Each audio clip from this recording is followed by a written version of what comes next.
descend aux habitants de la terre de faire une image à la bête qui avait la blessure de l'épée et qui vivait. Et il lui fut donné d'animer l'image de la bête, afin que l'image de la bête parle, et qu'elle fit que tous ceux qui n'adoreraient pas l'image de la bête fissent tuer. Bongo namonaki nyama mosusu kobima longwa na mabele. Ezalaki na maseke mibale lokola maseke ya mpate. Mpe ezalaki koloba lokola dalabona. Ezalaki kosalela bokonzi nyonso ya nyama ya liboso na miso na yango. Ezalaki kotindika mokili mpe bavandi na yango po ete bagumbamela nyama ya liboso oyo esilaki kobikisama na pota na yango wana ya monene. Ezalaki kosalela bilembo ya kokamwa kino kokweyisa na mabele, moto kouta na likolo, moto kouta na likolo na miso ya bato nyonso. Ezalaki kokosa bavandi nyonso ya mokili na nzela ya likamwisi oyo epesamelaki ye bokonzi ya kosala na miso ya bato nyonso. Ezalaki kopesa bango mitindo ete basala ekeko mpona kopesa lokumu na nyama oyo babetaki mopanga, kasi ezalaki na bomoi. Epesamelaki kutu makoki ya kopesa pema ya bomoi epai ya ekeko ya nyama ya liboso po ete ekoka koloba mpe kobomisa bato nyonso oyo bagumbamelaki. Excusez. Je réponds le verset 15. Epesamelaki kutu makoki ya kopesa pema ya bomoi epai ya ekeko ya nyama ya liboso po ete akoka koloba mpe kobomisa bato nyonso oyo bagumbamela nyama yango te.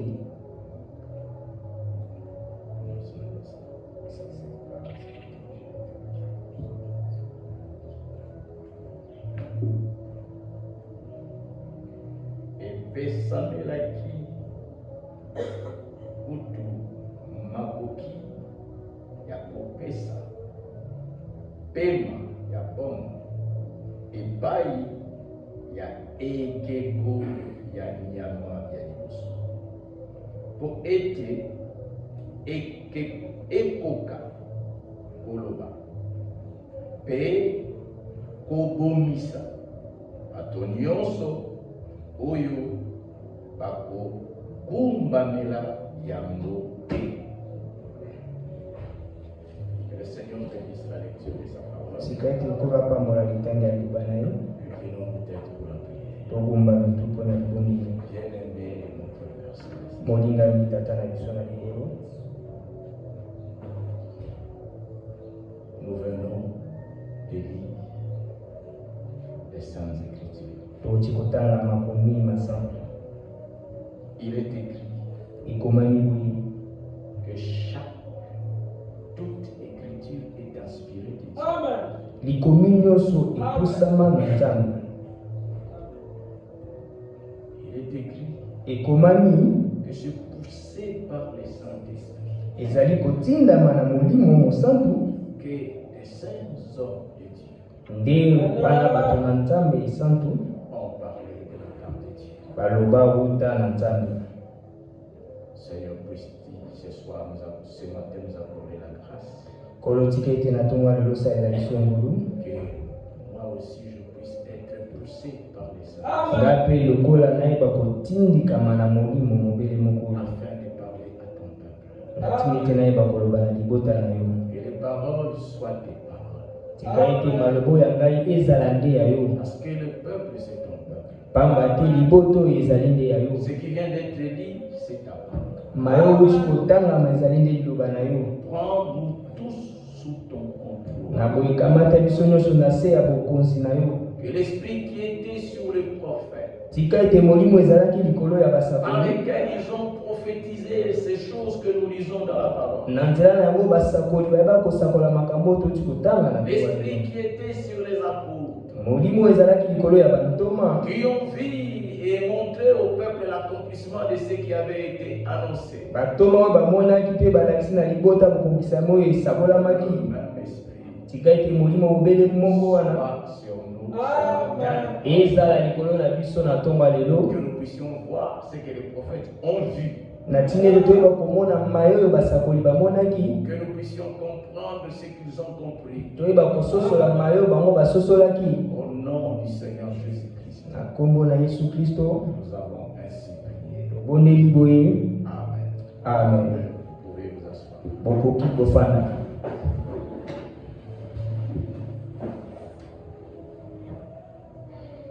Nous continuons avec notre étude biblique que nous avions commencé à faire le dimanche passé. Tokokoba na koyekola ya Biblia oyo tobandaki mokolo ya yengeleki. Nous sommes en train de parler de ce qui va arriver dans le monde, dans l'Église, après l'élection du pape américain. Tozali kati ya koloba mayo esengeli kokoma na mokili mpe na lingomba nsima ya boponami ya papa oyo ya Amerika. Et nous avions vu Mpe tosilaki komona dans la prophétie que frère Branham avait donnée, na lisakolo ndeko Branham apesaki parlant du pape américain, du pape qui allait être ici des États-Unis. ye ndeko Branham kolobaka na ntina papa oyo afikala kowuta na États-Unis. Il a dit la chose suivante. Ndeko Branham alobaki likambo hii. Quand ce pape ici des États-Unis sera placé là, Na ntango papa oyo auti na mboka ya États-Unis akoyeba kotiama esika yango. et c'est sur cela que nous sommes en train d'attirer d'abord votre attention, bien-aimés frères et sœurs. Ezali nde na likambo yango nde tokobenda bokebi na bino balinga mibali Parce que basi. le pape ici des États-Unis est déjà là. Pamba te papa oyo auti na mboka ya États-Unis asili kopema. Cette partie de la prophétie est déjà accomplie. Na boye tenyo ya lisakoli esili kokokisama. Mais dans la même prophétie, Kaka bobele na lisakoli oyo moko moko. le prophète de Dieu dit, Mosakoli na Nzambe akoloba quand le pape ici des États-Unis sera placé là, na ntango pape oyo auti na mboka ya États-Unis akotiama na bokonzi. et il ajoute une pensée importante, Mosakoli abakisi likanisi moko ya motuya. parce que vous êtes ici, Ozali awa il sera placé là, na boye papa moko yeba kotiama wana selon la prophétie. eyengebele lisakoli. Donc l'avènement du pape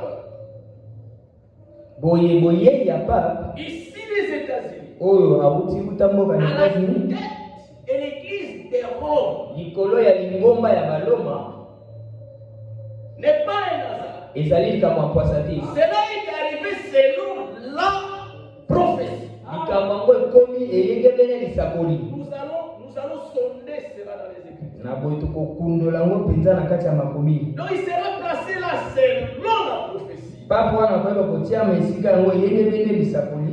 Maintenant le prophète de Dieu dit, Na boye mosakoli na Nzambe akoloba quand ce pape sera placé, na ntango papa wana akoyeba kotiama na bokonzi qu'est-ce qui viendra après? nini yango ekoya na nsima. Il dit, Mosakoli alobi alors nde na boye l'image de la bête sera mise en place. ekeko ya nyama ekoyeba kotiama na esika. Voilà la chose à laquelle nous devons faire attention maintenant. Botala likambo oyo tosengeli kosala keba sasa hivi. Nous devons attirer votre attention maintenant à ce qui a été annoncé au sujet de l'image de la bête. Tozali kobenda bokebi na bino kotalela oyo esila kosakola bakotalela ekeko ya nyama. Réalisons encore la prophétie. Totanga lisusu lisakoli.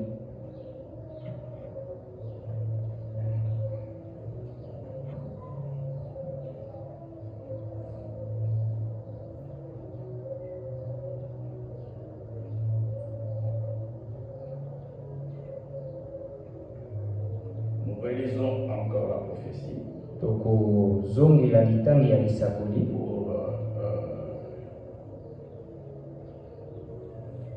pour rafraîchir la mémoire des uns et des autres. na ntini epesa biso nzela ya kokota mpenza na likambo yango bamoko mpe bamosusu. Parce que c'est sur cela que nous sommes en train de parler. ezali na ntina likambo yango nde tozali na kati ya koloba.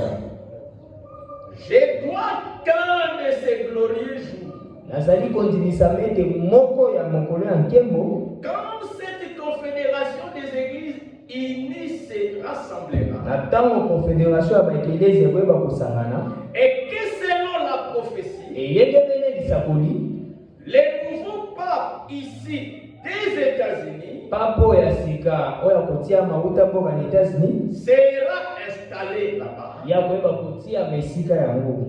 Qu'est-ce qui va arriver? Nini yango ekokoma? Alors, nde na boye ils feront une image à la bête. bakosala ekeko na nyama. Arrêtons-nous d'abord. tosuka nanu wana Parce qu'il y a ce qui suit. ezali na oyo ekolanda nsima Nous na allons yango, voir ça après. tokoyeba komona yango nsima. Donc, après l'avènement du pape ici des États-Unis, qu'est-ce qui vient? Nsima na boye ya papa uta mboka États-Unis, nini yango ekoya na nsima? Ils feront une image à la bête. likambo ekolanda bango bakosala ekeko ya nyama. Nous avions commencé à voir les dimanches passés na boye tobanda komona uta mokolo ya lingeleki qu'avant de vous parler de l'image de la bête, yango ete toloba na bino na oyo etali ekeke ya nyama, il fallait d'abord que nous puissions vous parler et vous montrer la bête. D'abord, elle-même, c'est quoi? esengelaki na biso yango totalisa bino nyama yango ye moko azali Et nini. nous avons parlé de la bête. Mpe tosila koloba na ntina nyama. Ce matin, nous allons parler maintenant de l'image de la bête. na ntongo lelo tokoyeba koloba na ntina ya ekeko ya nyama. Oh, nzoka écoutez ce que les Écritures disent. boyoka mayoyo makomi koloba Au sujet de la bête na oyo etali nyama et au sujet de l'image de la na oyo etali ekeko ya nyama, pour que vous compreniez l'importance du sujet sur lequel nous sommes en train de parler. na ntina ete boyeba kososola motuya ya likambo na kasi nango tozali na Et koloba. c'est un sujet qui concerne tous les habitants de la terre. ezali likambo ekotalela bafandi nyonso ya mokili.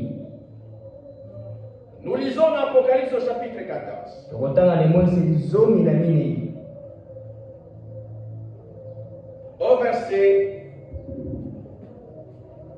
pour gagner le temps, tokobanda na molongo verset 9. na molongo ya libwa.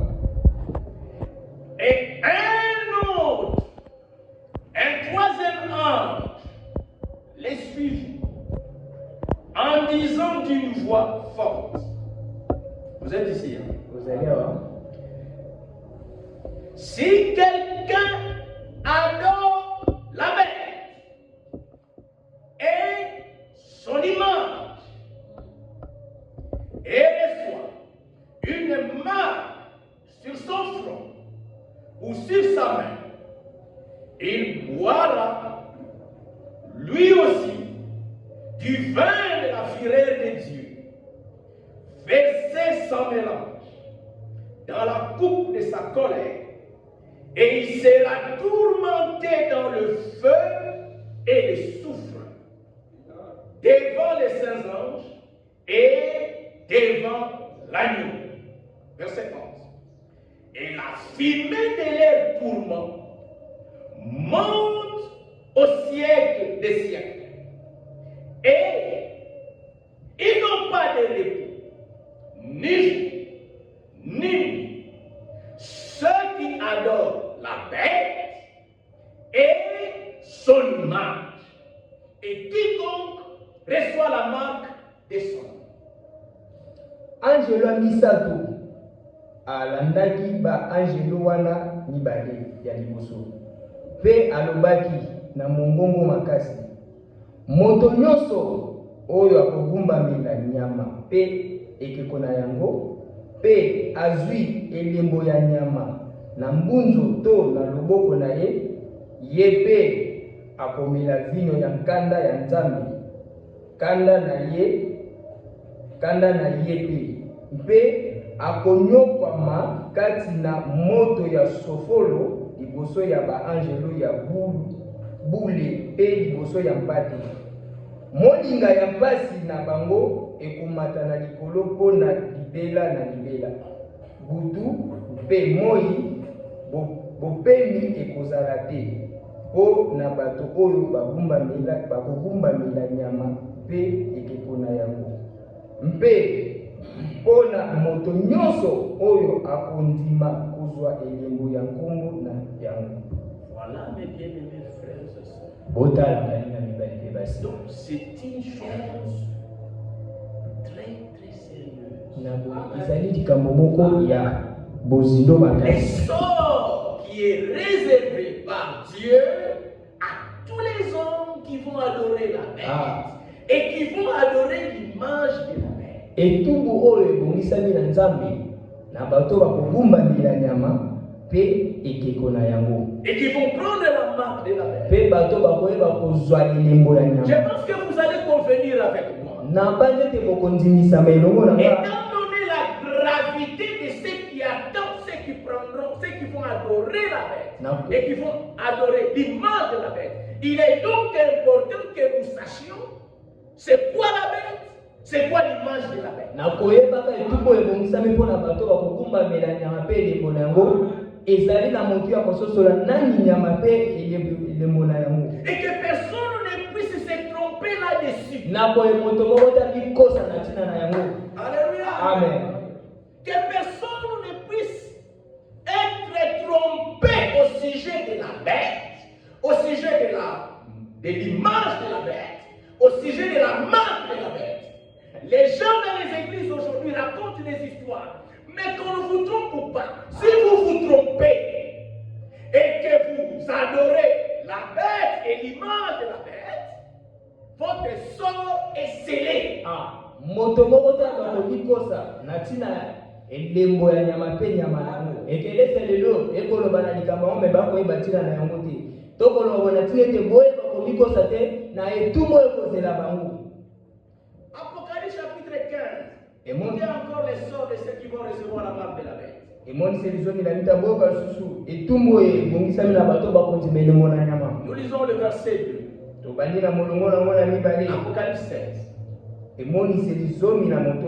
Le premier alla et il versa sa coupe sur la terre.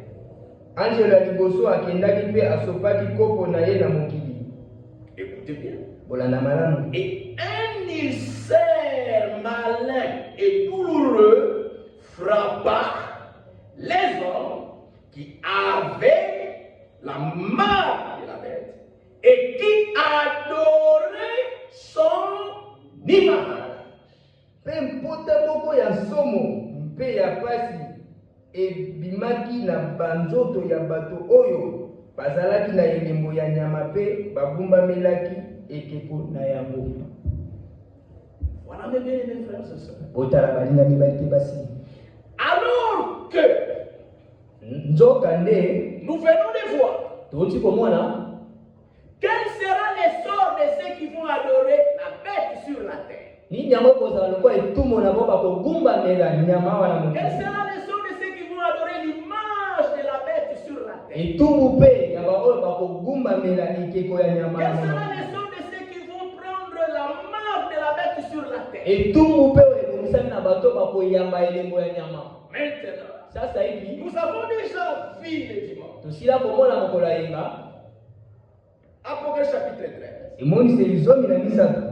Il est dit au verset 8. Nous lisons au verset, disons d'abord au verset 4. Et ils adorèrent les dragons parce qu'il avait donné l'autorité à la bête. Ils adoraient la bête. Les habitants de la bagumbamelaki dalagona po ete epesamelaki ye bokonzi na yango epai ya nyama wana bagumbamelaki mpe nyama na yango maloba oyo. Verset 8. Molongo ya mwambe. Et tous les habitants de la terre bafandi nyonso ya mokili bagumbamelaki nyama C'est yango. dont le nom n'a pas été écrit dès la fondation du monde dans les livres de vie de l'agneau qui a été immolé. Oyo nyonso bakombo na bango ekomamaki te uta na ebandeli ya bomo ya buku ya bomoi ya mwana na mpate. La chose même dont la Bible dit qu'il ne faut pas adorer. Eloko oyo Biblia ekoloba ete esengeli kogumbamela te. Voilà que les habitants de la terre vont adorer. Botala kasi awa bafandi ya mokili bakogumbamela yango. Et leur sort sera scellé. Mpe etumbu na bango esili kotia mandanga. Mais pourquoi ils vont adorer? Kasi mpo ani bango bakogumbamela nyama? Nous allons lire un autre verset. Tokotanga molongo mosusu. Avant d'arriver là-bas. Yango ete tokoma wana. Au chapitre 13 toujours. Tozali kaka na molongo ya zomi na misato. Donc c'est l'aliment de la bête. Kotalela elembo to ekeke ya nyama. Qu'est-ce qui est dit? Nini yango ekomami kuna? Au verset 15 il est dit. Na molongo ya zomi na Et misato. il lui fit donner Pe epesamelaki ye d'animer l'image de la bête. ete bapesa bokonzi na nyama. Ah, nous allons voir c'est qui. Qui est celui-là qui va animer l'image de la bête? Tokoyeba banani yango bazwi makoki ya kopesa pema ya bomoi epai ya nyama. Afin que l'image de la bête parlât. Na ntina ete ekeko ya nyama eyeba koloba. Et qu'elle fit que tous ceux qui n'adoreraient pas l'image de la bête fussent tués. Po ete ekoka koloba mpe kobongisa bato nyonso oyo bakogumbamela yango te. Vous voyez? Omoni Ceux qui vont adorer l'image de la bête, la colère de Dieu les attend, les réserver. bao bakogumbamela elembo ya nyama kanda na nzambe ebongisameli mpo na Mais bango. ici, l'image de la bête, quand elle va prendre le pouvoir, Kasi awa ekeko ya nyama ntango akoyeba kozwa bokonzi, son travail mosala oyo ya ye sera de contraindre les hommes à adorer l'image de Dieu. ekozala kotindika bato na makasi na tina ete bagumbamela elembo ya nyama. Est-ce que vous voyez la chose? Bokomona likambo Où yango est-ce que le monde est en train d'aller? esika kani mokili ekokenda. C'est pourquoi nous vous avions dit, Nde nango tosila koloba na bino bien-aimés frères et sœurs, balinga mibali mpe basi, nous vivons dans les temps les plus mauvais depuis que l'homme est sur la terre. tokobika na ntango eleki mabe makasi uta moto azala na Nous vivons mokili. dans les temps où Satan Tokobika na ntango oyo satana a les projets ye azali na mwango et il veut réaliser son mpe projet satana ali kokokisa mwango ya et ye se faire adorer par tous les habitants de la terre. ete satana azali na mwango akomitiki ete bagumbamela ye na bafandi nyonso ya mokili. Remarquez, Botala il est dit que ceux qui vont adorer la bête, ekomami ete bato bakogumbamela nyama Dieu ne va pas supporter cela. nzambe akoyeba koyikela yango Et biko Dieu te ne va pas pardonner ça. mpe nzambe akoyeba kolimbisa likambo Et yango ceux te qui vont adorer l'image de la mpe bête, bato bakogumbamela ekeko ya nyama Dieu ne va pas tolérer cela. nzambe mpe akopesa to akoyikela mpiko te. Pourquoi? Mpo na nini? Parce que, Ezali kobele te commencez par la bête. kobandana na nyama Le pouvoir de la bête vient de qui? Nous Ah. l'avons vu le dimanche passé. bokonzi ya nyama ekouta epai nani tomonaki yango mokolo ya engeleki tosila komona Que la bête, ete nyama son autorité vient du dragon qui est le diable. bokonzi na ye kouta na dalagona oyo azali zabolo. Son pouvoir vient du dragon qui est le diable. bokonzi na ye kouta epai na dalagona oyo azali zabolo. Ainsi, Na boye quand les hommes adorent la na bête, ntango bato bakogumbamela nyama ils sont en train en réalité d'adorer qui? na bosolo bato bakogumbamela nani? Ils sont en train d'adorer Satan. Na bosolo bato bazali na kati ya kogumbamela satana. Voilà l'enjeu. Botala likama, Voilà le piège. botala motambo Et qui est tendu aux habitants de la terre. esila kotiama na bafandi nyonso ya mokili. Est-ce que tout le monde a vu cela? Moto nyonso amoni likambo yango. Voilà comment le piège est vraiment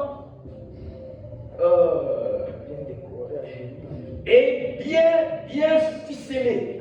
Botala lolenge nini motambo yango ebongisami malamu na tina Et ete moto il akoyeba est te. jeté de manière à capturer tous tous les habitants de la terre.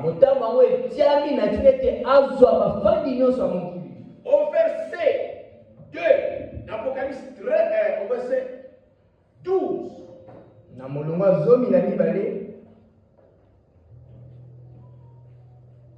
Elle exerçait toute l'autorité de la première bête en sa présence. Et elle faisait que la terre et ses habitants adoraient la première bête. Vous voyez? Azalaki kosalela bokonzi nyonso oyo ya nyama liboso na miso na yango. Ezalaki kotindika mokili mpe bafandi na yango po ete bakumbamela nyama ya liboso. Donc ici, awa on veut contraindre tous les habitants de la terre à adorer la bête. Bakotindika bafandi nyonso ya mokili na makasi na ete bakumbamela nyama. Et l'autre côté nous avions dit, ngambo mosusu ezalaki kotamaki bakotindika bafandi nyonso ya mokili na makasi na ete bakumbamela ekeko ya nyama. Alléluia. Amen. Alors maintenant nous allons voir. Kasi sasa hivi tokoyeba komona qui va donner le pouvoir à l'image de la bête. Nani akopesa bokonzi na ekeko ya nyama. Nous sommes au verset 11. Tozali na molongo zomi na moko. Il nous est parlé d'une deuxième bête après la première bête que nous avions vue le dimanche passé. Awa elobameli biso na tina ya nyama mibale sima na biso komona nyama liboso mokolo ayineleki.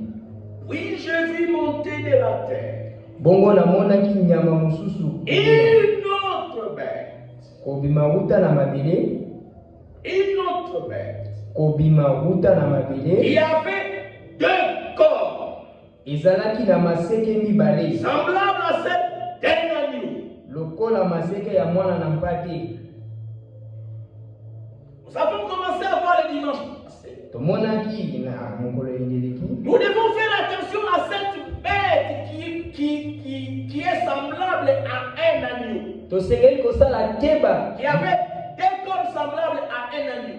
Tosengeli kosala keba na nyama oyo azalaki na maseke mibale lokola mpate. Pourquoi? Pona nini? Parce que c'est cette bête qui a deux corps semblables à un agneau.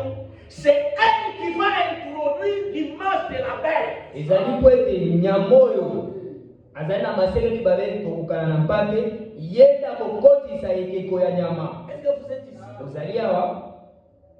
Suivez attentivement. Bolanda penza na bokebi. Parce que cette affaire, c'est une question de vie ou de mort. Likambo ezali kotalela bombo itope kufa. Vous manquez le bon discernement. Yoso kozangi bososo la Et miya ça malamu est fini de vous. na boyesili po na yo. Vous voyez que frère Branham dans sa prophétie, il dit, Omoni ete ndeko bana na lisako na ya koloba. quand le pape ici des États-Unis est placé, Na tango papo oyo auti utamboka na États-Unis na kotima na alors bokonzi. l'image de la bête vient. Na boye ekeko ya nyama ekoya. Est-ce que vous êtes ici? Ozali awa? C'est cela que nous devons retenir dans cette prophétie-là. Ezali likambo nde tosengeli kosimba na lisako Donc loa. l'image de la bête vient en scène sur la terre après l'avènement du pape ici des Na États-Unis. boye ekeko ya nyama ekoya pe kolakisa na mokili nsima ya boponami ya papo auti na États-Unis. Or, Nzoka selon la prophétie de l'Écriture, eyenge bene lisako ya likomi l'image de la bête ekeko oyo ya nyama qui va la propulser, nani yango kotindika yango, qui va lui donner le pouvoir nani yango kopesa ye bokonzi d'entrer en scène, ya kokota kati ya mosala. c'est Ezali les États-Unis d'Amérique. ezali mboka ya États-Unis ya Amerika. Alléluia. Amen. Nous avions vu Tosilaki komona que cette bête ete nyama wana qui a deux corps oyo ezali na maseke et que mibale les deux corps sont semblables à un agneau, mpe maseke mibale okali na oyo ya mpate. cette bête, Nyama oyo wana c'est les États-Unis d'Amérique. ezali mboka na États-Unis na Amerika. Amen. Amen. Si vous voulez les lire, Soki bolingi kotanga yango lisez la prédication, botanga liteya l'ouvrage esali des frères Franck intitulé l'Apocalypse. liteya to mokanda ya ndeko Franco ebengami emoniseli. Je vous invite à lire cette brochure. nasengi na bino botanga brochure oyo. Cette brochure, elle est devenue d'une grande actualité. na boye brochure oyo ezali kolobela makambo ya lelo. Lisez également la publication des frères Franck intitulée l'Antichrist. botanga mpe mokanda oyo kotambola ndeko Franco ezali koloba oyo mutu nango ezali motelemeli ya Kristo. Vous trouverez là-dedans bokomona na kati na yango ce que nous sommes en train de vous dire. mayo tozali na kati ya koloba na Que bino cette bête, ete nyama oyo c'est les États-Unis d'Amérique. ezali États-Unis ya Amerika. La première bête, nyama ya liboso nous avions vu, tosila komona c'est l'Union européenne. ezali Union européenne. Alléluia. Amen.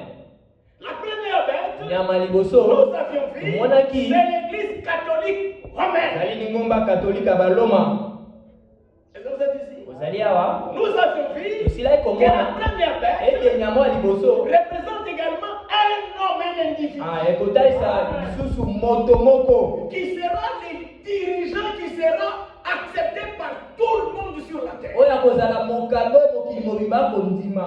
qui va gouverner la terre entière comme seul chef. moto ya kokamba mokili mobimba lokola ye nde mokonzi. Et cet homme-là, moto wana la Bible également l'appelle la bête. biblia mpe kobenga ye nyama. Et cet homme-là, moto wana il est la bête, ye azali nyama, il est le chef, ye azali mokonzi, il est de l'église de Rome, mokonzi ya kelisi ya baloma. il sera le chef de l'Union Mpe européenne. à la fin. moto yango akozala mokonzi ya union européenne na suka.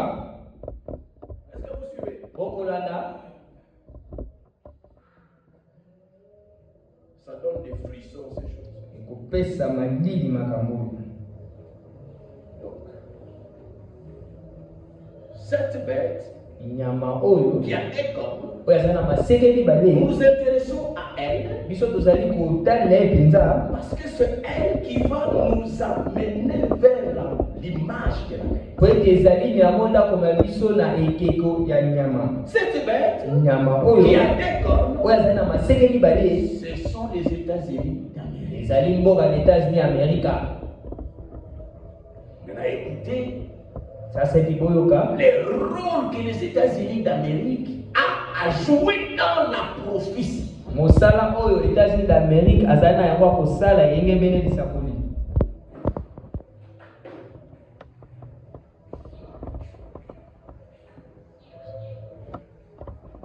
Puis je vis monter de la terre une autre bête qui avait des cornes semblables à celles d'un agneau.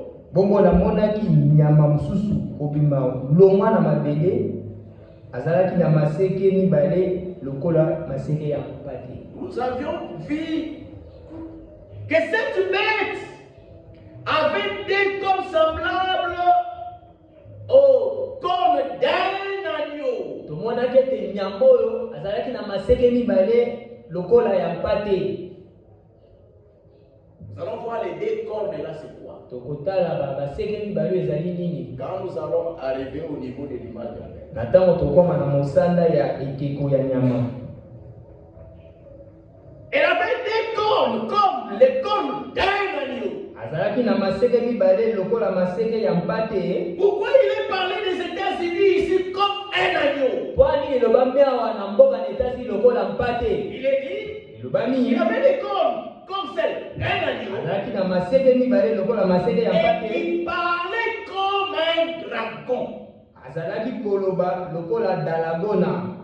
Vous avez vu le dimanche passé? tomonaki mokola eleki Cela parle de quoi? ni ezali koloba na Cela nini. parle des États-Unis likambo yango ezali koloba na États-Unis qui est l'État, oyo le azali- pays oyo azali mboka qui est né sur le territoire de l'Amérique oyo ebotami na etuka ya Amerika à partir des hommes qui ont fui la persécution de l'église de Rome en Europe. uta na bato bakimaki monyokoli ya ekelesi ya Roma kuna na Europe. Et ils sont allés fonder cet État dans les États-Unis. na bonde bato yango nde baye kosala mboko ya États-Unis. Comme ils ont fui la persécution persécution de l'église catholique en Europe.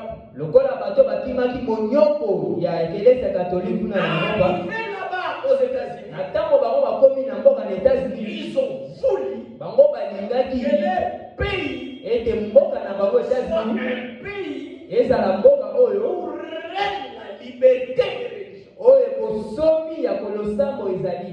Alléluia. Amen. Afin qu'ils ne puissent plus subir ce qu'ils ont subi quand ils étaient de l'autre côté. Na ntina ete bayamba lisusu kobika monyoko babikaki te na ntango bazalaki kuna na eklezia Et Roma. c'était qui?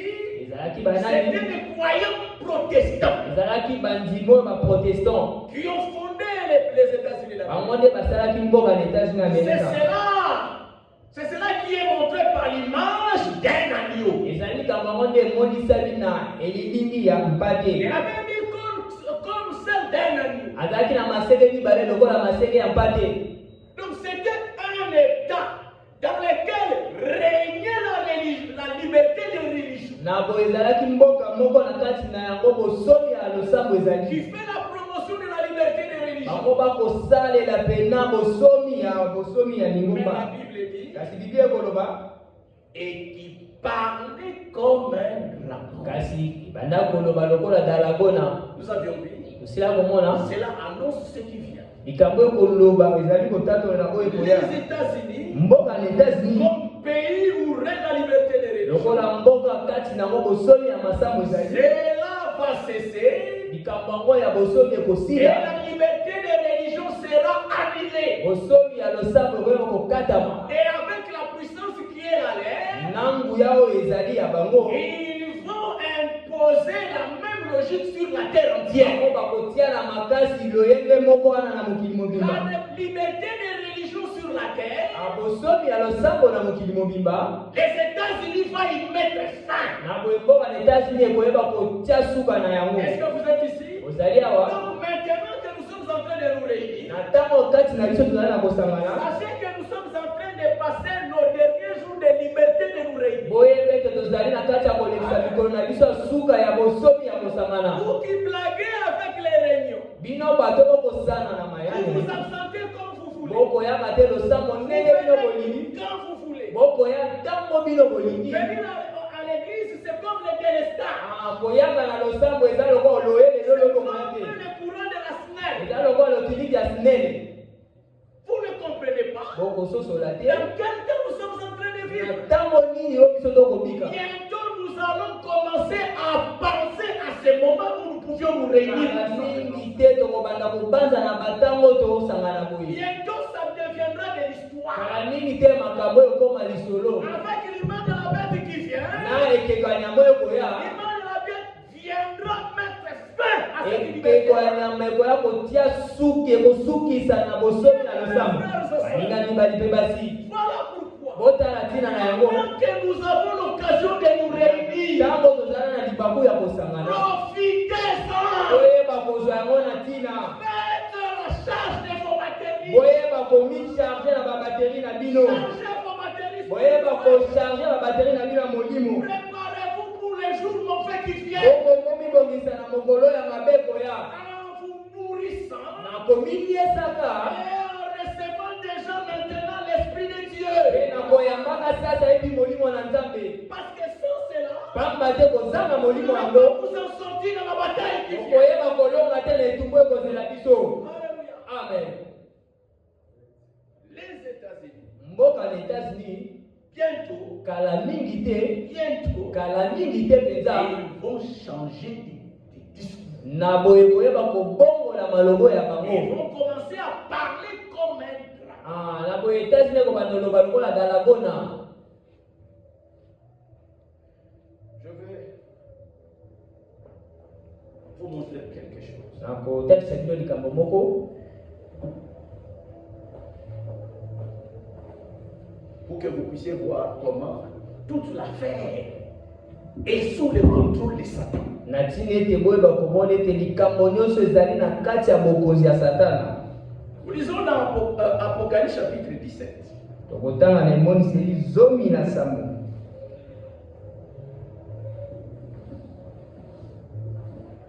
Le monde est en train d'être encerclé. Donc les diables jettent son filet, il va encercler le monde tout entier. Pour que personne n'ait une voie par laquelle sortir. Nous avons parlé de la bête. Maintenant, nous sommes en train de parler de la bête ayant des cornes. Pourquoi nous parlons de la bête ayant des cornes? Parce que c'est elle qui va nous amener à l'image de la bête. Nous avons parlé de la bête. Nous sommes en train de parler de la bête qui a des cornes. Qui est les États-Unis. Et nous allons parler également de l'image de la bête. Mais ajoutons dans ce tableau Apocalypse 17. Alors vous allez voir comment est-ce que Satan a vraiment son projet va encercler la terre entière. Apocalypse 17. Nous lisons. Oui. Un de ces anges. Tu peux lire. Sublime au fur et à mesure. Puis un de ces anges. Qui tenait les 7 coupes au vin. Et il m'adressa ma parole en disant. Viens. Je te montrerai le jugement de la grande prostituée qui est assise sur les grandes eaux. Vous êtes ici? Amen. Cette femme est assise sur les grandes eaux. La bête. Je veux que vous voyez la relation entre la femme dont nous allons parler maintenant avec la première bête, celle qui doit être adorée par les habitants de la terre.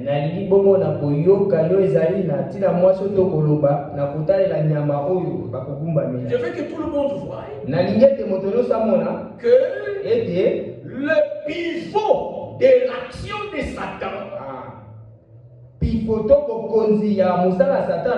l'élément fondamental de l'action de Satan sur la terre au temps de la fin, c'est la bête.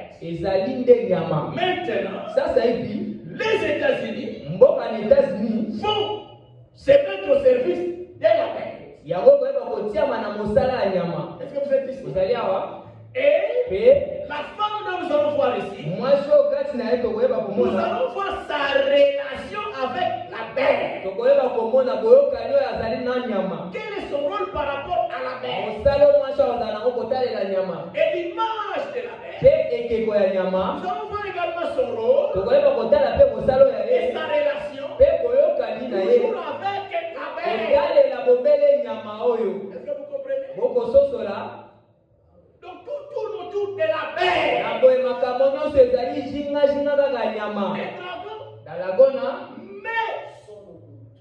Il met toute son action sur la bête. Et les autres choses vont tourner tout autour et au service de la bête.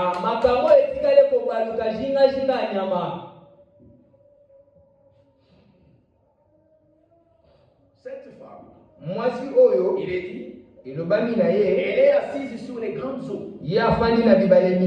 Et les grandes eaux signifient quoi? Verset 15 nous explique. Et il me dit, les eaux que tu as vues, sur lesquelles la prostituée est assise, ce sont de peuples, ce sont de foules, des nations et des langues. Donc cette femme a l'influence sur des foules et des foules sur la terre. Maintenant, la bête 13. kasi nyama oyo emonisela zomi na misato Il est dit au verset 1er. elobami na molongo yango Puis j'ai vu monter de la mer une bête. mpe namonaki kobutauta na mai nyama moko. La mer, nyama ce sont les eaux. bibale ezali bamai. La mer, ce sont les eaux. bibale ezali bamai. La femme est assise sur les eaux. mwasi avandi likolo ya Les bibale. eaux représentent le fou. bibale ezali kotalisa bitulu La ya bato. bête qui est sortie de la mer, nyama oyo awuti uta na mai c'est une bête aussi ezali mpe nyama qui est assise sur les foules. oyo afandi na etuluku ya bato. Donc la bête, na boye nyama sa puissance, nguya oyo ya sa ye domination, bokonzi na ye reposera sur des foules et des foules. koyeba kozala likolo ya etuluku ya bato. Vous voyez comment est-ce que l'humanité est en train de prendre le chemin qui mène à la paix. omoni lolenge nini mokili ezali kokende na nzela oyo ekomema na libungi. Alléluia. Amen. Cette femme, mwasi oyo la Bible dit, biblia ekoloba na ye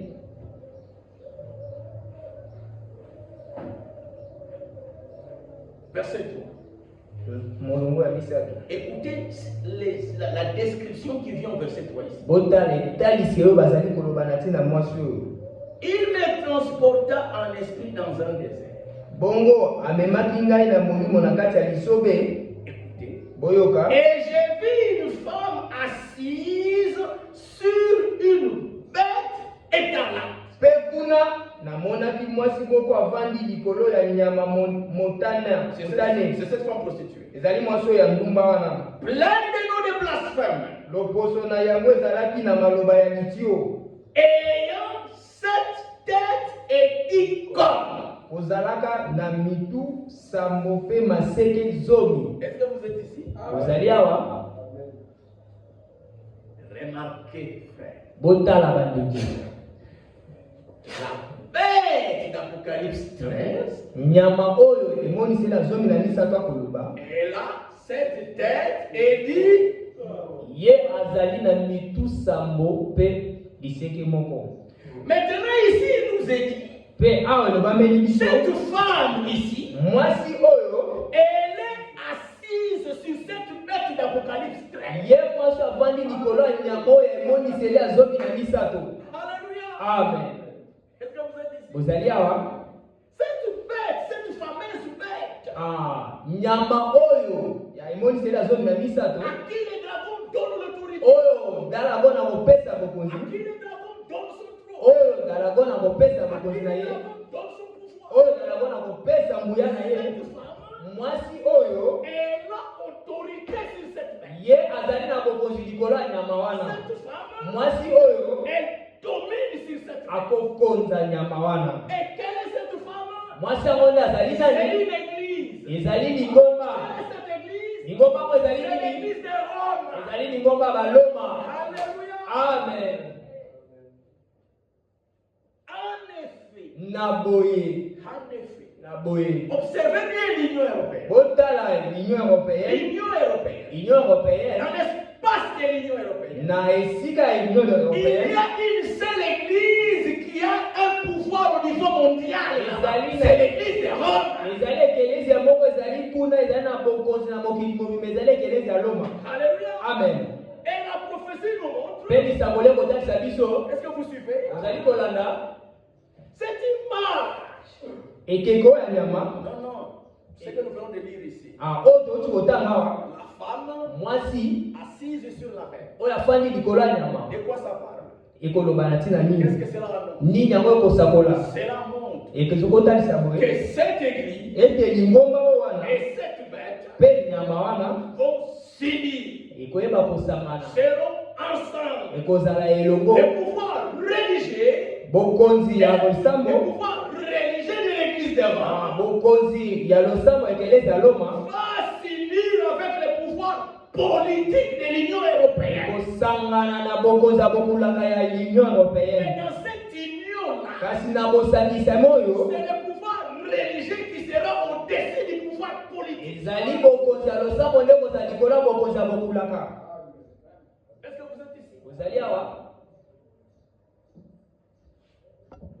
Or, nzoka nous avions vu dans la prophétie de Daniel, tumonaki na lisakola Daniela, dans la prophétie de Daniel, na lisakola Daniela que la paix ete nyama d'Apocalypse 13, ya emonisela zomi na misato ça c'était la paix. ezali C'est kolikanisa le kaka dernier empire mondial qui va gouverner la terre entière. ezali bokonzo ya suka kokonza mokili mobimba, Et c'est l'Union européenne. ezali union européenne. Oh, Nzoka c'est le dernier empire bokonzo ya suka qui va gouverner le monde entier. oyo koyeba kokonza mokili mobimba.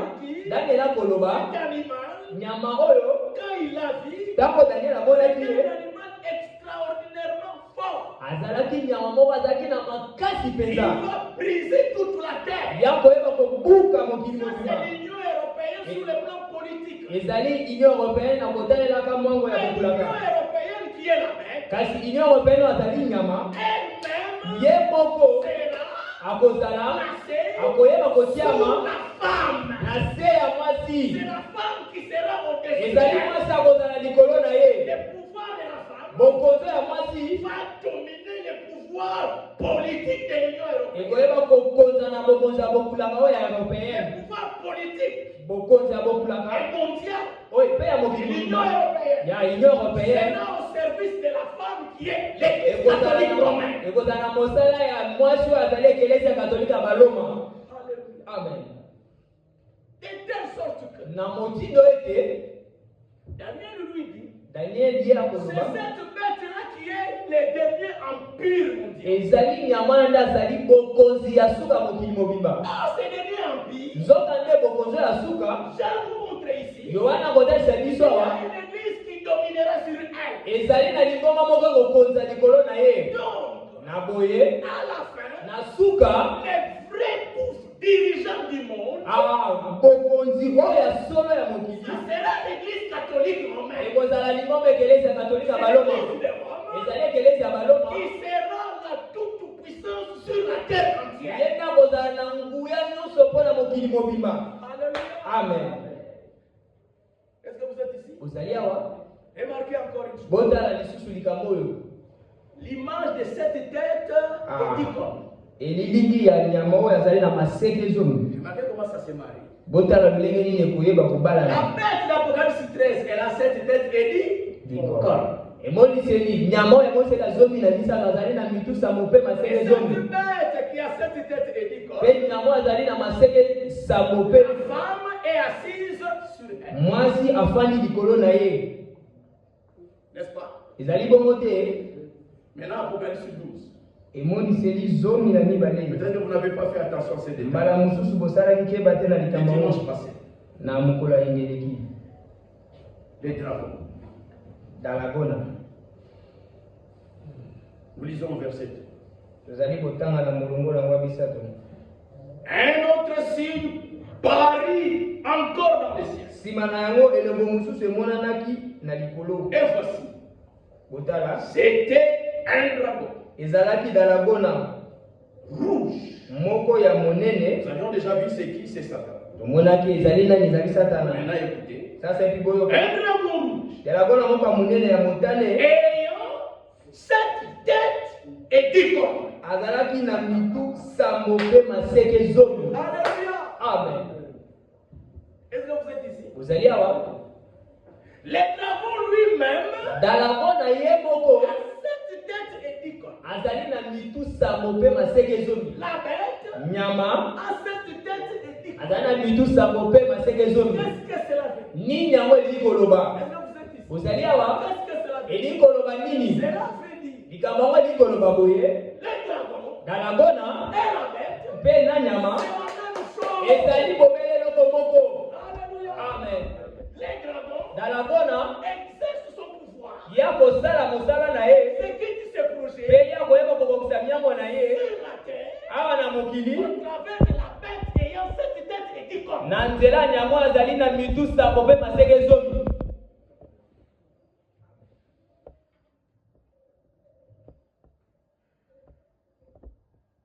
Donc, bien-aimés frères. Na boye bandeko mibali mpe basi Oh, la bête, nzoka nyama c'est Satan. ezali satana.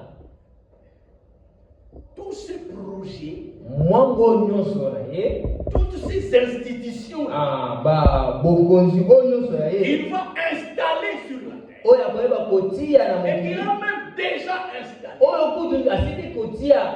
La chose qui manque maintenant, c'est l'image de la terre. Likambo ekozanga oyo ezali bobele elili ya nyama. Tout cela, Makambo nyonso c'est wana mise en place pour que la terre soit encerclée et puisse s'agenouiller devant lui pour la nuit.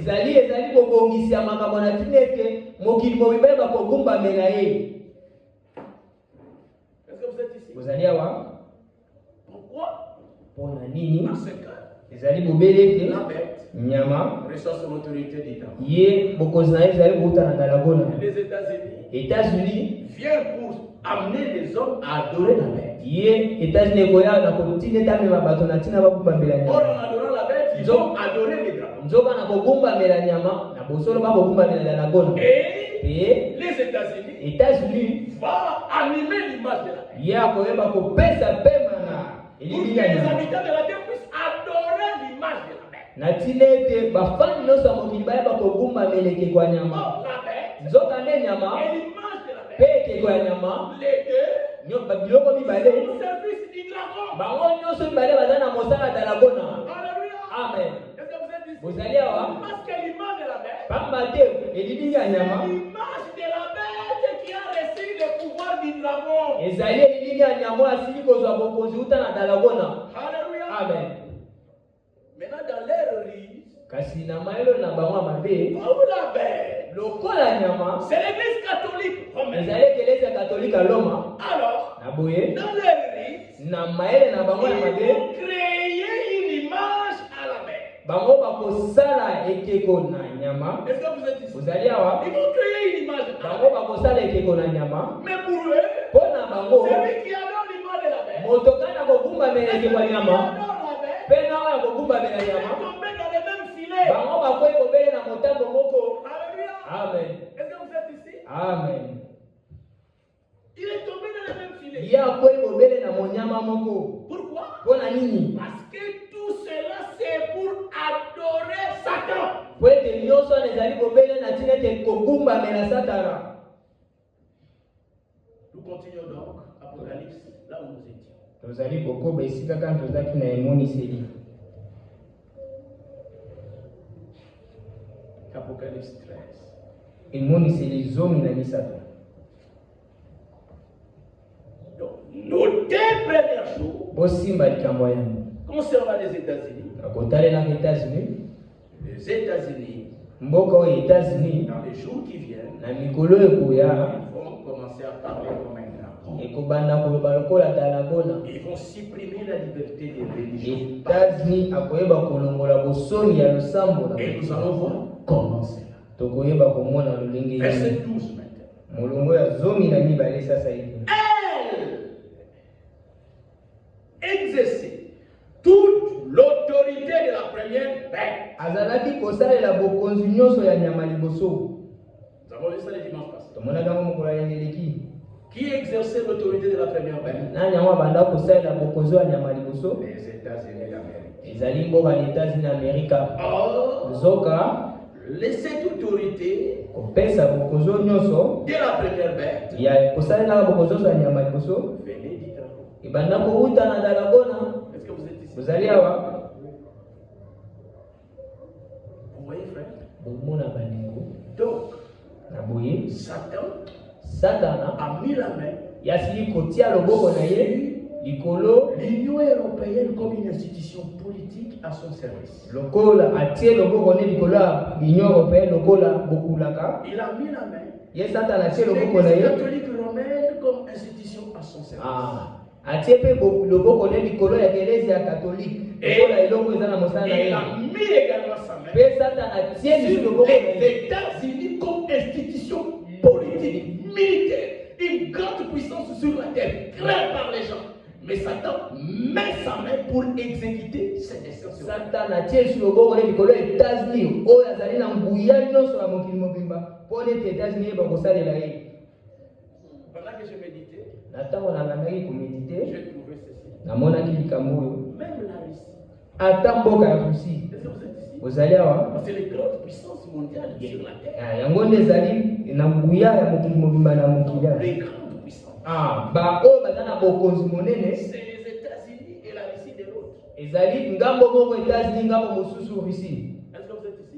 Ozali awa. Alors maintenant nous venons déjà de voir que pour ce qui concerne les États-Unis, c'est sous contrôle de Satan par rapport à son projet. Totu komona na oyo ezali kotala les États-Unis ezali na bokonzi ya Satan na kotalelaka mwango ya ezali na yango.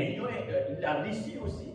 Russie pe lokola sera sous son contrôle et à son service. Ye pe akozala na se ya bokonzi ya Satan. On peut dire cela si je vais retrouver cela rapidement. Tokotanga likambo yango soki nakozwa yango na lombango. Parce que c'est aussi un po ete likambo yango mpe ezali na motuya mpenza. Ezali mpenza na motuya.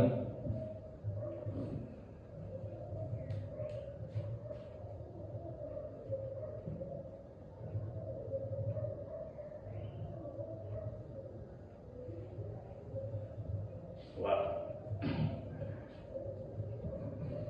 Ici il est dit. Awa yobi. Je lis dans l'ouvrage des frères Franck intitulé l'Antichrist. Azali kotanga na mokanda ndeko Franco ebengami moteleli ya Kristo. Suivez. Bolanda. Nous voulons vous montrer la place de la Russie dans cette machine de Satan sur la terre. Tolingi kotanga sedino esika bisa azali na kati ya mwango ya Satan aza nango na mokili. Lisons d'abord Apocalypse chapitre 17. Totanga ya moniseli ya somi na sambo.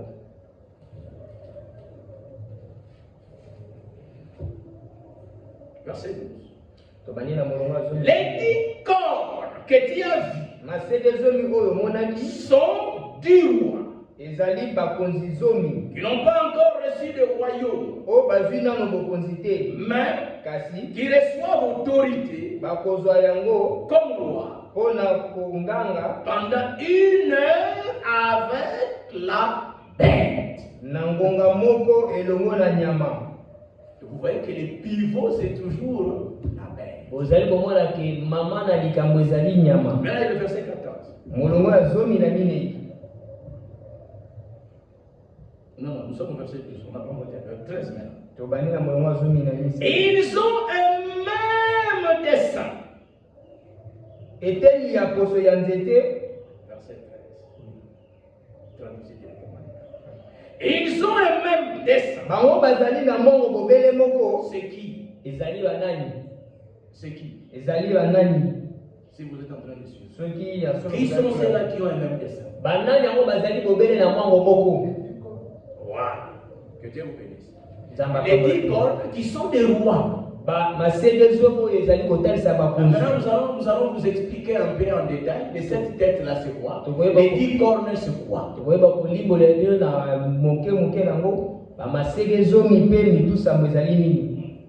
Ils ont un même dessein. Ils donnent leur puissance et leur autorité à la bête. Alléluia. Amen. Est-ce que vous voyez, frère? Donc, la Bible a prophétisé à l'avance que la bête recevra l'autorité de pouvoir de partout. Le diable lui donnera le pouvoir. Les États-Unis lui donneront le pouvoir. L'image de la bête lui reconnaîtra le pouvoir. Les 10 cornes que nous venons de lire ici, ce sont des pays, ce sont des rois qui sont sur la terre. Mais aussi, ils donner leur pouvoir à la bête. Alléluia. Amen. Avant que je vous révèle cela. Apocalypse 13. Qu'est-ce qui est dit au finish au sujet de la bête? Il est dit elobami au chapitre 7. na molongo ya sambo Et il lui fut donné de faire la guerre aux saints. pe epesamelaki asala etumba na basanto. Qui? Nani? La bête. Nyama. Est-ce que vous êtes ici? Ozali awa Maintenant écoutez. oyoka Et de le vaincre. pe ya kolonga ye Et suivez ça attentivement. bolanda yango na bokebi. Et il lui fit donner autorité Pe epesamelaki ye bokonzi sur toute tribu, na likolo ya mabota tout nyonso, peuple, mokili nyonso, toute langue nkota nyonso, et toutes nations. pe bikolo nyonso. Donc la bête Na boye nyama recevra le pouvoir total akoyeba kozwa bokonzi na mobimba na yango sur la terre na entière. mokili mobimba. Est-ce que vous êtes ici? Ozali awa Recevra le pouvoir sur la terre entière. na boye nyama kozwa bokonzi na mokili mobimba. Même la toute-puissante États-Unis d'Amérique ne sera rien devant la bête. Ata mboko États-Unis na miko ezali na nguya nyonso akoyeba kotelemela nyama oyo Mais te. la bête, mais les États-Unis feront la volonté de la bête. Ata mboko États-Unis akoyeba kosala kopele mokano ya nyama. Seront soumis à la bête. Ye États-Unis akoyeba kosoka mepa nyama. Voilà là où le monde est en train d'aller. Otalisika kali mokili ezali na Et kati ya avec kokenda. ce pouvoir total, totalitaire. Na bokonzi oyo na ya mobimba na C'est yango. pourquoi vous entendez parler du gouvernement mondial. Nde nango kozala na kati ya koyoka oyo bakoloba na bokonzi ya mokili mobimba. La bête aura reçu le pouvoir sur toute tribu, toute langue. Na bona ntango nyama kozwa bokonzi likolo ya bikolo mpe mabota nyonso. Et c'est un homme. Ezali moto moko Nous en avons déjà parlé. tosia koloba na ntina na En yango. ce moment-là, Na ntango wana il sera le chef et le dirigeant politique et religieux de la terre entière. ya kozala mokonzi mpe mokambi ya kokulanga mpe ya bamangomba na mokili mobimba. Est-ce que vous êtes ici? Kozali awa Il gouvernera la terre avec le pouvoir qu'un chef d'État a dans un pays. akokonza mokili mobimba na bokonzi oyo mokonza mboka moko akokonza nango na Toute mokili. la terre lui sera soumise. Na boye mokili mobimba ekoyeba kosokama epai na ye. Et si vous ne voulez pas faire sa volonté, Na boye na ntango oyo koboya kosala mokano na ye, vous n'avez pas un autre sort. yo ozali na etumba mosusu te. Ezali nde liwa. Alléluia. Amen. C'est la mort. Ezali nde liwa. Heureusement pour nous les élus. Amen. Nzoka mpona biso etama malamu mpona biso baponami. Une question. Oui. Où est-ce que vous placez maintenant ça, dans notre prophétie du prophète qui disait la vie s'est disloquée, mais attention à la Russie. Je vais en venir. C'est là. Nakokoma na esika yango. Je vais en venir. Nakokoma na esika yango. Vous allez trouver la réponse même sans poser la question. Okoyeba Puisque c'est kozala une réponse sur laquelle nous sommes en train de na kozanga kutuna ata mutuna po ete ezali na likambo wana tozali kolobaka na mingi te. Je disais, Na banda koloba nous les élus, biso baponami c'est-à-dire eli koloba nous qui allons être enlevés biso bao tokoyeba kolongolama avant que la bête ne reçoive ce pouvoir-là que nous venons de lire. yango ete nyama oyo azwa bokonzi oyo toti kotanga awa. Ne soyez pas sur la terre quand la bête sera intronisée. kozala na mokili te na ntango nyama oyo akozala na bokonzi abandi Il kokozala ne mokili. fera pas beau vivre sur terre. ekozala malamu te kobika na Parce mokili. que ça sera Satan lui-même qui sera aux commandes, il sera roi sur la terre. pamba te kozala satana ye moko kokambaka mokili À travers na nzela ya un homme appelé la bête. ya moto moko abengani nyama. Alléluia. Amen.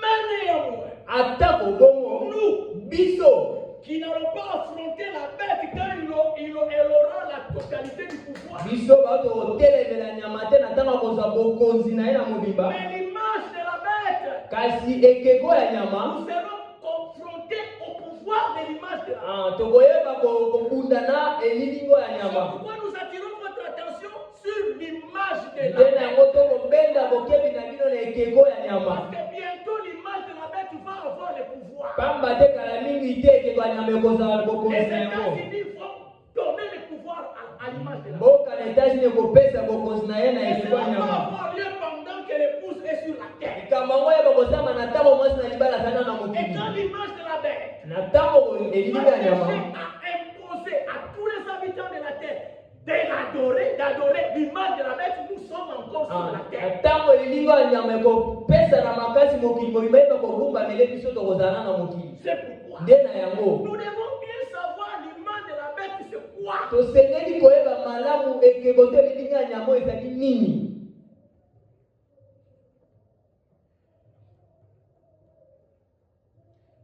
Nous revenons là où nous étions. Tozongi sikaka ni tozalaki. Et nous étions en train de parler de 10 corps. Tozalaki na kati ya koloba na tina maseke zomi. Voilà, c'est quoi les 10 corps? Nini yango ezali maseke zomi.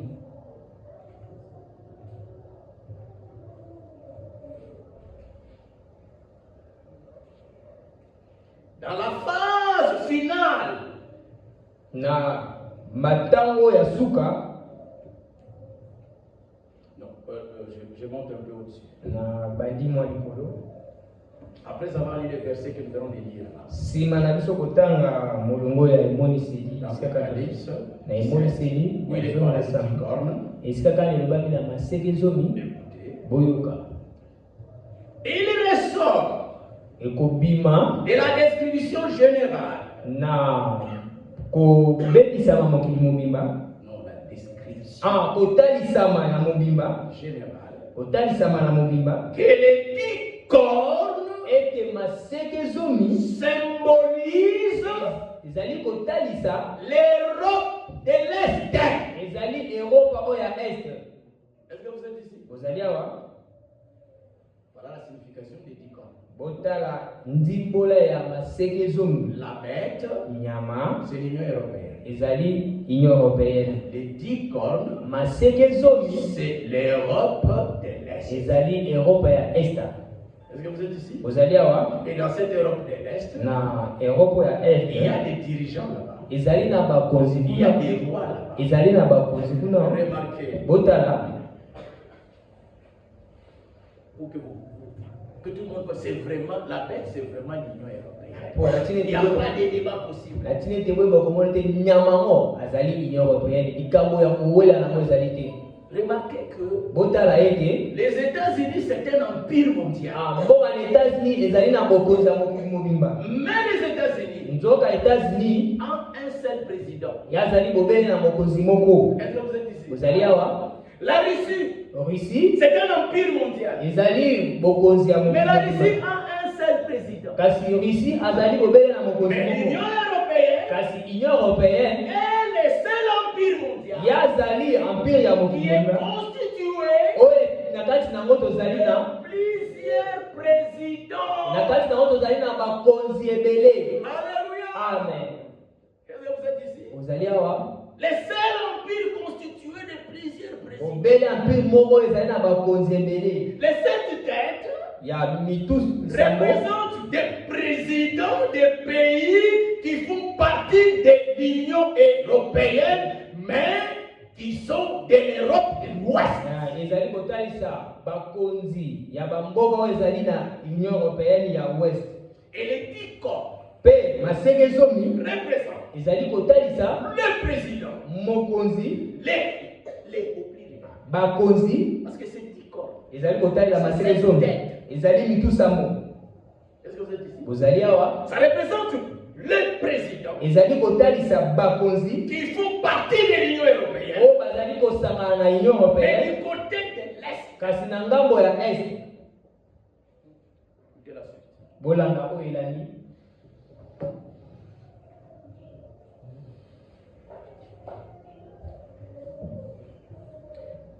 Il ressort de la description générale Ekouta na etalisama ya que mongia les 10 cornes ete maseke zomi symbolisent l'Europe de l'Est. ezali kolakisa Europe ya est.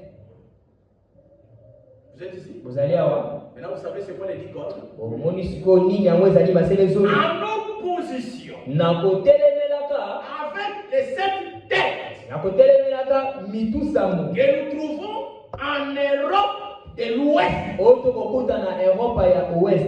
Voilà les 7 têtes. Botala mitu sambo. Voilà les 10 cornes. Botala maseke zomi. Maintenant, écoutez la place de la vie. Kasi botala esika kaka yonisi azali. Dans la phase finale, Na batango ya suka les pays de l'Est, mboka oyo ya est ils sont ici représentés par les 10 cornes. Est-ce que vous êtes ici? Vous allez Dans la phase finale, les les pays de l'Est, sous la conduite de la Russie, se verront contraints de se joindre à l'Europe unie. Alléluia. Amen. Ils vont entrer dans l'Union européenne. La Russie va entrer dans l'Union européenne. Est-ce que vous êtes ici? C'est pourquoi quand la Russie entrera dans l'Union européenne, à cet instant, le pouvoir va changer. L'Union européenne passera à la seconde les États-Unis en puissance. Est-ce que vous êtes ici? Et l'Union européenne deviendra la première puissance mondiale. À laquelle même les États-Unis se soumettront.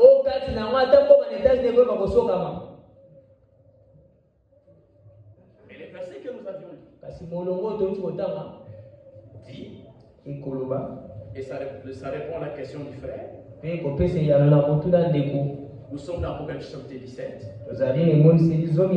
verset 13. Ils ont un même dessein, les 10 corps.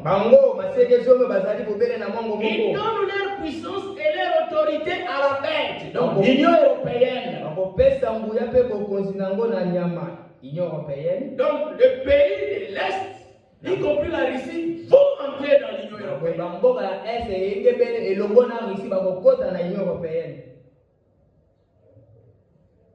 Verset 16 maintenant. Après être entrés, après avoir donné leur pouvoir à la bête, et que la bête aura réalisé ses desseins par ruse. Le verset 16 dit, les mêmes 10 cornes là. Les mêmes 10 cornes.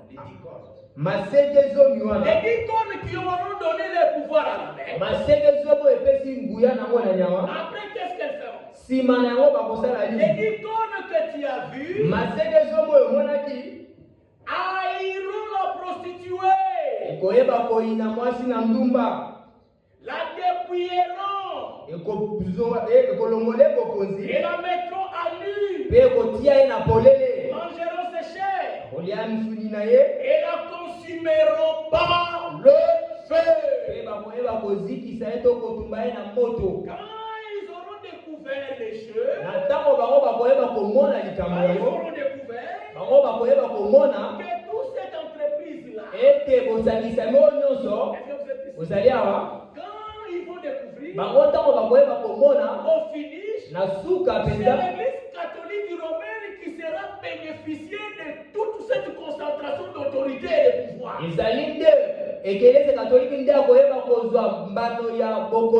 Et l'Église catholique va en profiter pour exécuter ses propres projets. Et nous l'avons déjà dit. Quel est son projet? Le projet de l'Église catholique de Rome, c'est de rassembler toutes les religions sur la terre. Pour qu'il y ait la paix sur la terre, la paix et la sécurité. Pour avoir la paix et la sécurité, les États vont accepter ce projet. Pour avoir la paix et la sécurité, les églises vont accepter ce projet. Les uns sur le plan politique, les autres sur le plan religieux. Et alors, la religion et la politique, tout sera uni ici à la fin. Avec comme objectif, et c'est ça la tromperie, qui est la paix sur la terre.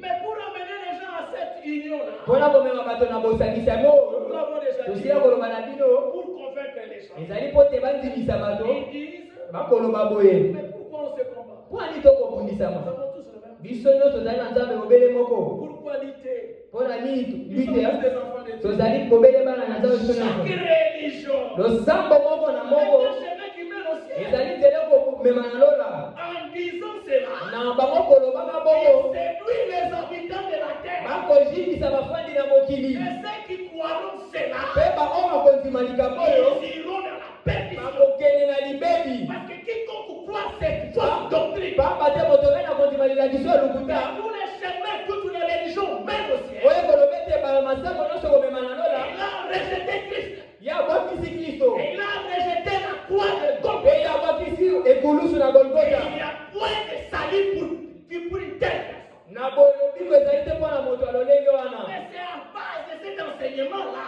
bobitika te na lilakiso wana Sur la base de cet enseignement, ezali na nzela ya lilakiso on est wana en train de rassembler ngeni bango bazali kosangisa même les bouddhistes, ata babudiste même les kimbanguistes, ata badimangiste même ceux qui ne sont pas des chrétiens. ata bao bazali bakristo te Ils rassemblent tout ya ça. kosangisa bato nyonso Qui est la paix et la na sécurité. ntina ete kima mpe kobatela na ezala na mokili La Russie va se rendre compte. na boye misi akoyeba komona ete On nous a parlé de la paix. bango balobaki na ntina kimia On avait parlé de la sécurité. balobelaki biso na ntina kobatelami sasa hivi Ce n'est pas ça. ezali yango te tokomona Quand ezali na ntango nini la paix na ntango nyama aura le pouvoir sur toute la terre. ya kozala na bokonzi na mokili mobimba Est-ce que vous êtes ici? ozali awa Il aura le pouvoir sur toute la na terre. ntango nyama ozala na bokonzi na mokili mobimba Alors il va changer de couleur. na boye ya kobongola langi na Il ye va faire tomber les masques. ya koyeba kolongola maske na ye Je vous ai. nazwi bino Maintenant il va exécuter son propre projet. sasa epe akoyeba kokokisa mwambo na ye mei En tant qu'église, kozalaka ekelezia comme nous allons le voir. lokola tokomona yango L'église catholique. lingomba katolika baloma Ne soyez pas scandalisés. bozala botia mayibaku C'est te l'église que Satan lui-même a inventée, a créée de ses propres mains, c'est son œuvre. ezali ekelezi oyo satana ye moko atuli na maboko na ye ezali mosala na ye Aujourd'hui, nous avons la liberté de parler comme ça. lelo toza na bosomi ya koloba boya Mais bientôt, kasi kala mingi cette te liberté-là sera finie. bosomi oyo koyeba kosukisama Alléluia. amen Alors, na boye à ce moment-là, na ntango wana l'église ekelezia catholique romaine, oyo katolika la baloma bête, nyama va imposer akotia na makasi comme seule religion sur la terre lokola bobele losambo moko na mokili mobimba le catholicisme. catholicisme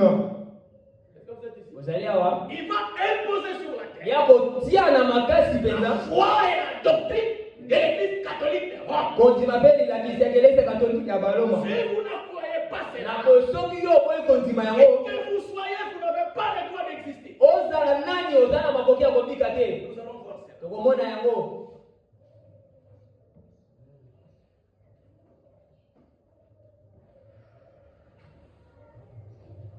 Nous étions, tout ce que nous venons de dire là, maye moso touti kotanga wana c'était pour montrer, ezalaki bobele mpona kotalisa même ici, ata mboka na russie va donner son pouvoir à la paix. akopesa nguya oyo ya ye na nyama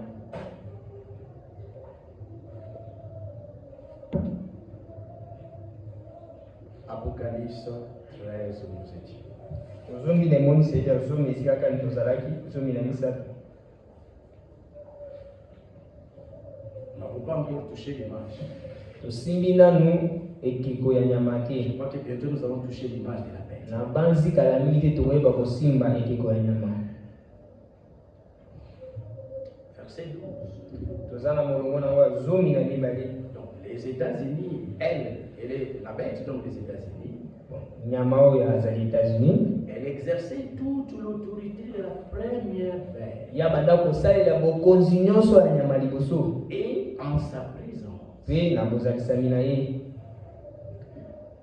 nous avions dit, tolobaki ete voici la deuxième mission des États-Unis. botala mosala ya mibale ya états-unis La première, nous avons vu, elle va, les États-Unis vont parler des langages du dragon, ça veut dire qu'ils vont supprimer les libertés religieuses. Quand on se dit que les États-Unis, à Corée, à na kota dans la bonne idée, qu'on met à longo la bosomi à l'osam. Les Cameroun bossengeli ko simba ya des choses à surveiller. Les ali makambo sengeli ko senji La deuxième chose. Les Cameroun balé et les ali boye. Bientôt nous allons assister à ça. À la milité to koyeba ko bika na Cameroun. Le verset des 12 ici. Molongo la zomi boyo. Savez-vous ce qui est en train de se passer maintenant? Vous savez que Trump a invité les papes chez lui aux États-Unis. Oui, que Trump aux États-Unis a béni pape dans beaucoup aux États-Unis. Trump a invité le pape Léon XIV chez lui. Donald Trump a béni pape pour autotiama dans beaucoup aux États-Unis. Il y a sur Internet une image qui circule. Les allées d'Internet, c'est les lignes moko zali kotambola. Trump a improvisé une visite chez le pape. Trump a tiré dans Bobenga Moko Papa pour il est venu voir les papes sans s'annoncer. Hier, aya komona pape na kozama koyebise ya. Et le pape a dit OK, il peut venir. Papa alobi ezali kamote na ko. Ayambaki ye. Ça se trouve dans les ezali na internet. Les tout-puissants présidents des États-Unis. Mokonzi azali na nguya ya États-Unis, Donald Trump. Est-ce que vous êtes ici? Il arrive. A commis pas un pape. Léon XIV à côté. Léon l'attendait. Léon est là aux Élaïs. Et Donald Trump a poussani. Vous voyez que Trump est dans le royaume. Vous savez que Trump est vraiment brigand. Il arrive. A commis. Il tend la main au pape. A pesi pape moto. Comme s'il tendait la main à un garçon et un homme. Lokola balo pesa moto na moningani ya mobisano. Le pape n'a pas bougé. Papa ningana kité. Il n'a pas tendu sa main. Pape a pesa qui Donald Trump le bobo na été. Donald Trump est resté comme ça, main tendue. Ils ont Internet. Ça se trouve dans l'internet. Donald Trump a ticali. Donald Trump est resté main tendue. Pape a ticali. Pape est resté aussi main croisée. Par journaliste de suspense. Des journalistes de sa vie. Protocole, il n'y a pas de suspense. Protocole aussi de sa vie. Protocole, il y a Trump, suspense. Les protocoles aussi de Trump, la même chose. Oui, pour provoquer incident diplomatique. Oh, c'est un dégât diplomatique qui s'improvise comment.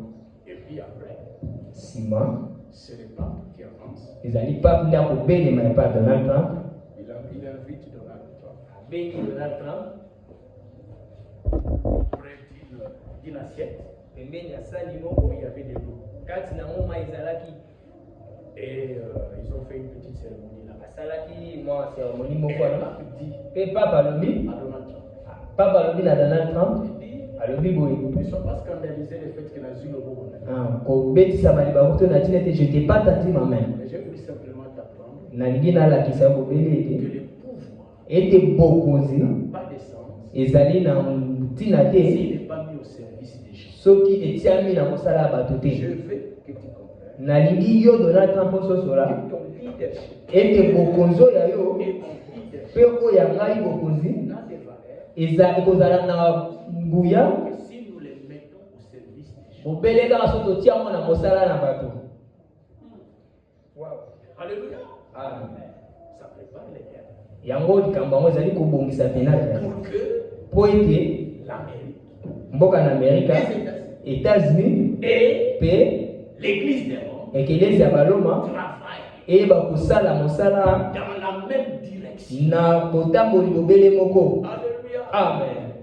Est-ce que vous êtes ici? Bozali awa, Est-ce que vous êtes ici? bozali awa. Rappelez-vous d'une autre prophétie de frère.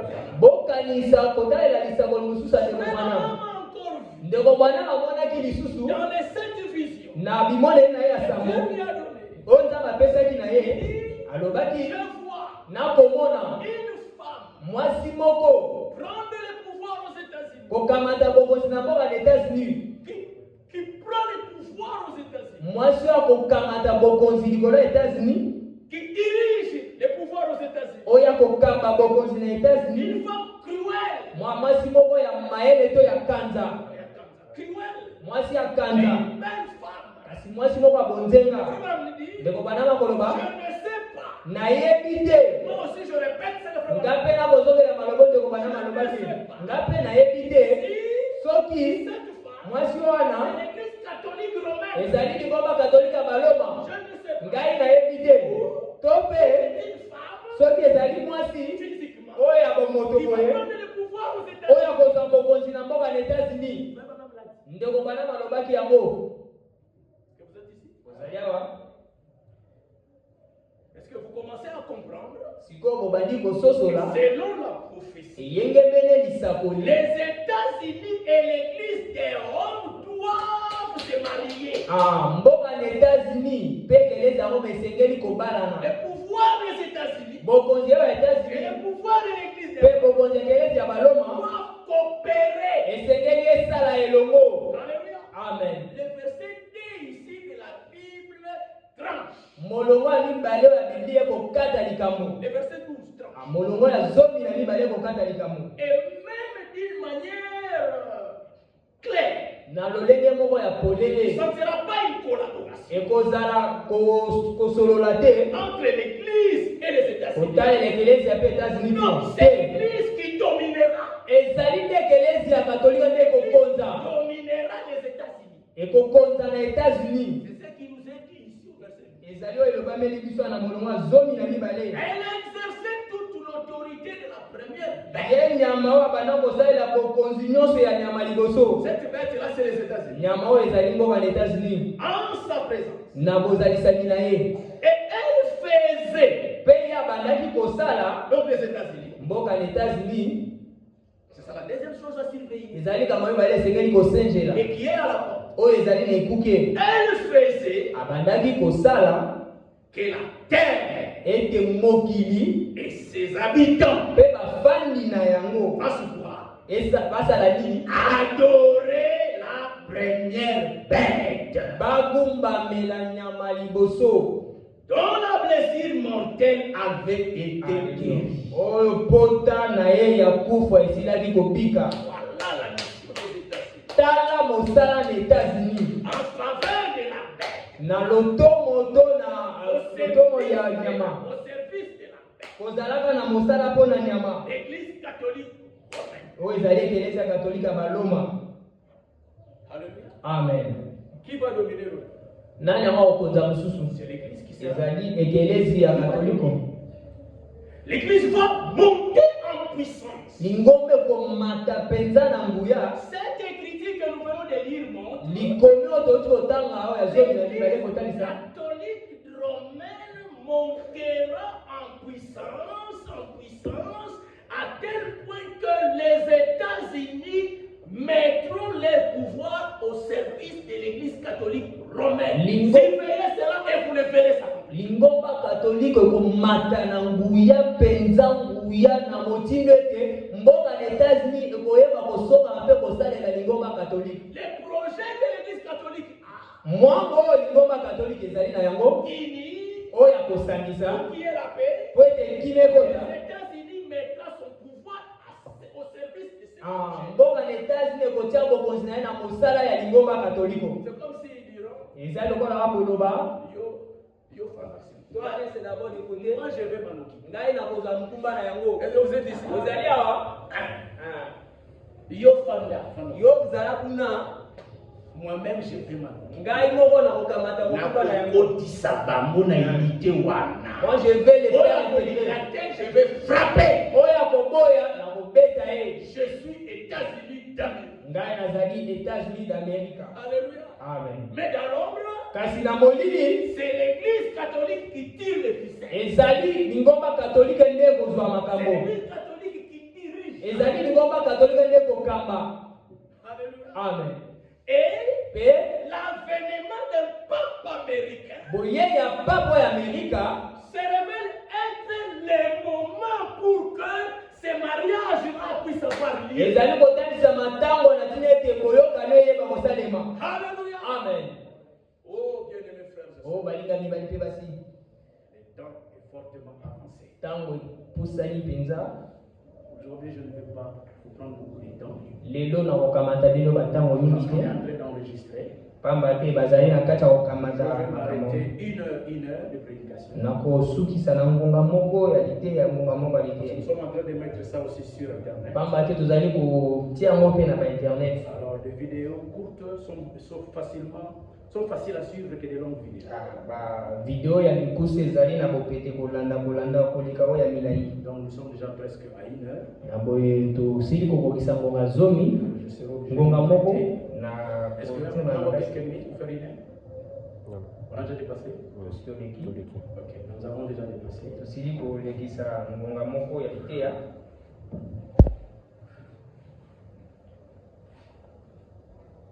Donc, nous nous arrêtons là. Na boye tokosuka wana Que le Seigneur vous bénisse. tika ete nkola pambola bino.